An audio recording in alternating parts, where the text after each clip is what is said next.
Alright, let's take a look at today's script, shall we? Alright. Let's see. Ducks look like crap on defense. Check. The goalie is not John Gibson. Okay. I guess check there. Dallas Aiken still doesn't know how to coach. Check. What's this? This game turns into mass chaos. Check. This game almost is a carbon copy in more ways than one from the game on Tuesday. Check. The Ducks lose this game. No? Huh. Well, what I have just tried to iterate, I am holding what looks to be a script here in my hands about how I thought that game should have been played. Oh, and let's look at one more item. Let's see. Refs are absolute garbage and like to favor the other team. Check. And they need to get new referees. Check. All right. All items I have just read describe everything that happened in the Ducks and Sharks game. From after I read my script and now I look at what happened in our game against the Sharks, somehow my script matches to what everything I just said. The Ducks won again against the Sharks. The Ducks beat the Sharks once again in overly loyal Ducks fans' favorite outcome, the shootout. Beating the Sharks 5-4, and this time it's a longer shootout, 5 rounds instead of the traditional 3. Let's go over everything that happened in the game.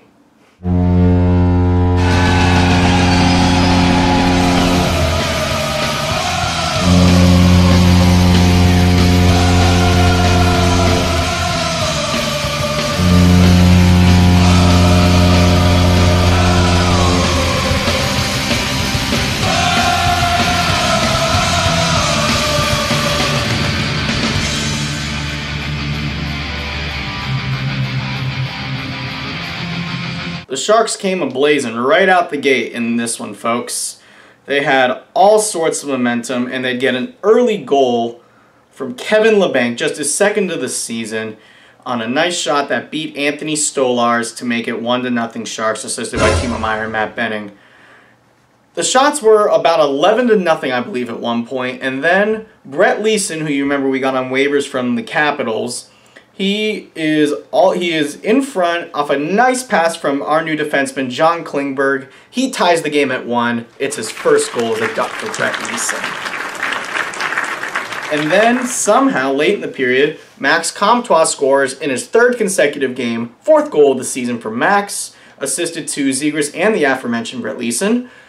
Snapshot at 17:20 the first makes it 2-1. That would be the score going into the second period. Yikes! Is about halfway through the period, Timo Meier gets a goal, slap shot past Stolarz, 2-2. And then Luke Cunnin will give the Sharks a 3-2 lead. And then at 9:33 the third, Tomas Hertl gets a goal to make it 4-2 Sharks. Matt Nieto had a big chance down low early in the third period, and Stolarz robbed him twice. This was on the Sharks' 41st and 42nd shots of the game.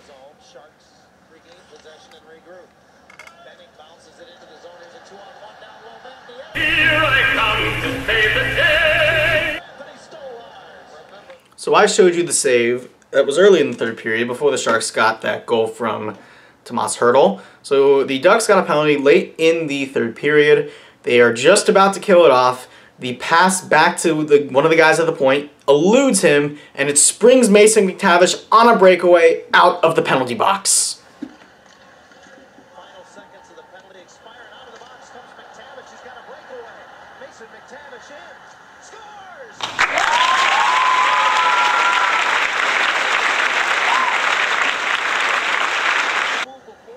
We're down to 1.5 minutes to play. Just about. Zegras gets down into the corner, feeds the puck to Troy Terry. It comes out in front. Adam Henrique is at the front of the net. He's battling with a couple of Sharks players, and he jams it past James Reimer, the goalie, to tie this game at 4. Improbable. The Ducks being outshot by a count of 47-18 at this point have tied this game at 4, and we get to overtime. Let's see how this one plays out. We're going to start with the Sharks shooting again first. Logan Couture, who shot first last time, shoots first again. He missed. So the first Sharks shooter misses the net completely, and Trevor Zegras, up for the Ducks in the first round, he takes full advantage, skating in super slow motion as if it was in outer space. Backhand top shelf over James Reimer. The Ducks lead in the shootout. But the very next shooter, Kevin LeBanc, makes a nice play on the one-on-one with Stolars, and he scores. Terry misses his shot, so now it's 1-1 after 2 rounds. Now it's going to get interesting. The former Duck, Nick Bonino, is going to come in for the Sharks, and he made a nice move past Anthony Stolars. He scores, and now it all falls on the 19-year-old Mason McTavish. And it's on the stick of the 19-year-old who got them back into this game, Mason McTavish.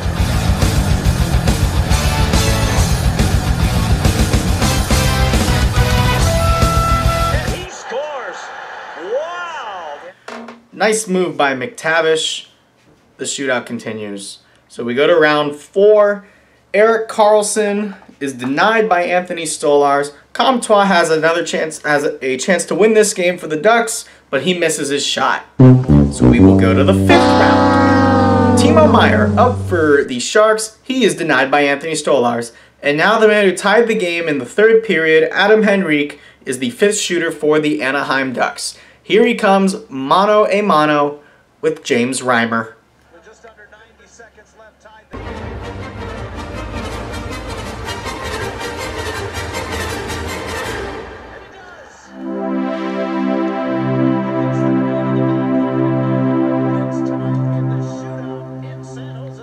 And there you go.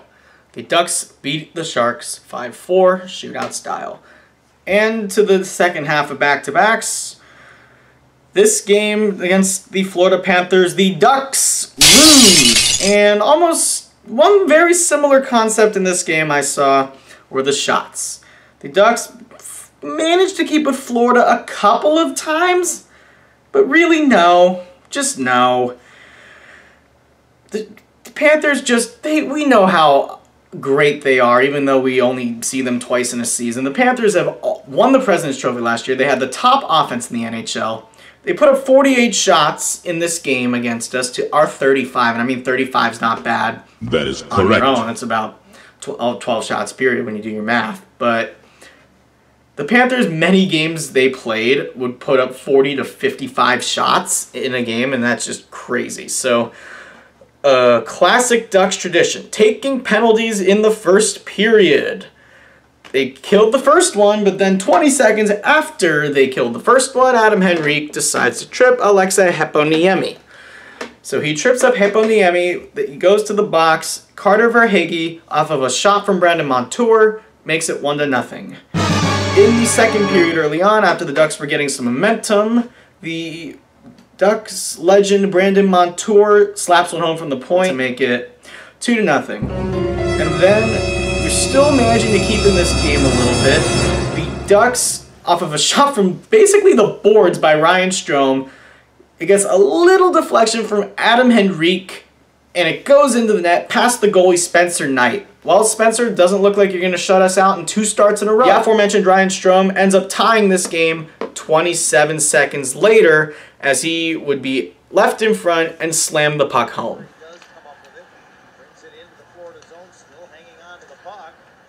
Slowly towards the net. It comes over to Strome. He scores!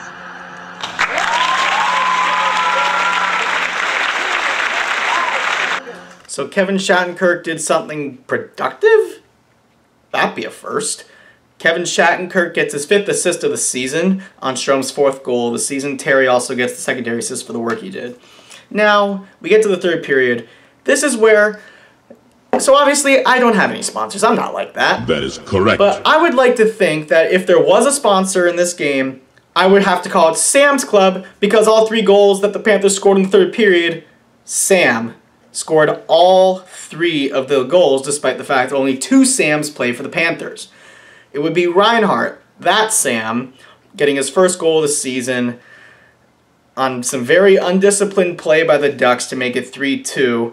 His Sam counterpart, Bennett, would score later in the period as the Ducks, in their undisciplined play, come back to bite them in the buttocks, and it's 4-2.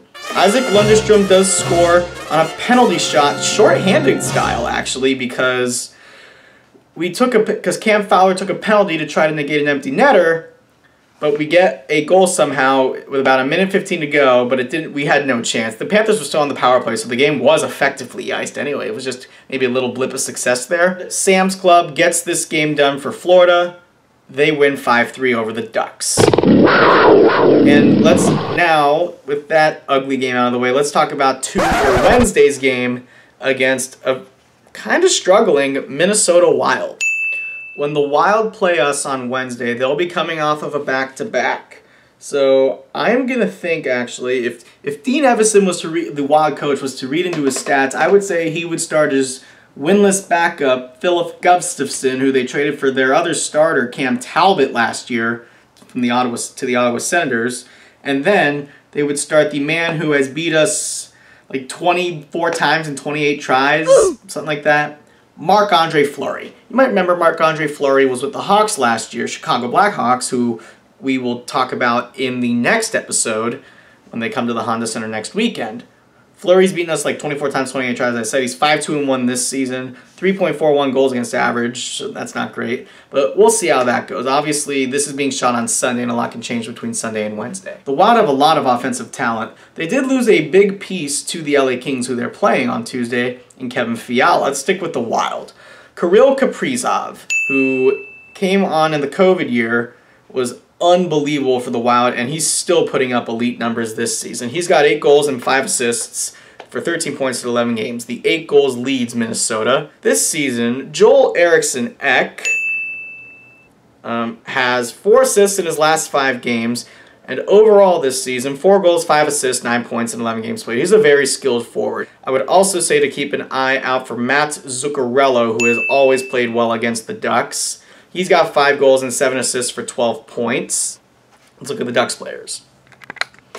For the first time this season, I'll include Max Comtois on this list because he has been pretty hot throughout the last couple of games, scoring his 4th goal of the season against the San Jose Sharks. He's still got no assists, so the 4 points he's had are all a goal. So 4 points in 12 games is a point every 3 games. Not bad.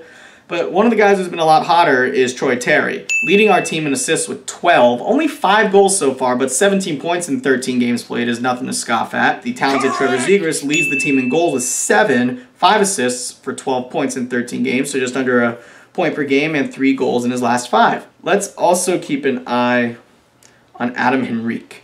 Henrique has improved his game, getting a few goals in the games against the Sharks, including that shootout winner. Henrique's still not great.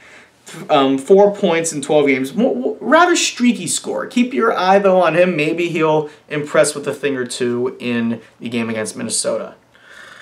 So, the predictions. Since Dean Evison came on for the Wild in 2020, he has lost every game except for 1. So that means when you do your math, we played Minnesota 8 times in the COVID year and played them 3 times in the last season. So by my calculations, the Ducks are 1-9-1 versus the Wild, which is not good. Or at least against Dean Evison coached Minnesota Wild.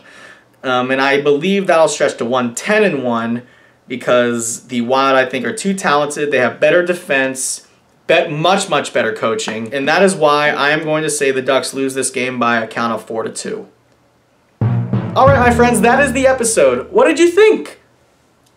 Leave your comments in the comment section below. Remember to click like and subscribe to the YouTube channel if you have not done that already. for all of my wonderful tariff-free content. Click the bell to be notified when I post new content. And last but not least, have a good night, stay safe, and go Ducks. And I'll actually throw in one last note. With the off-season now in the baseball realm occurring, stay tuned for possible off-season content where I may talk about free agents the Angels pick up or whoever we lost to another team in free agency. All right, that's it. Have a good night, everybody. Let's go Ducks. Let's try to rebound against Minnesota.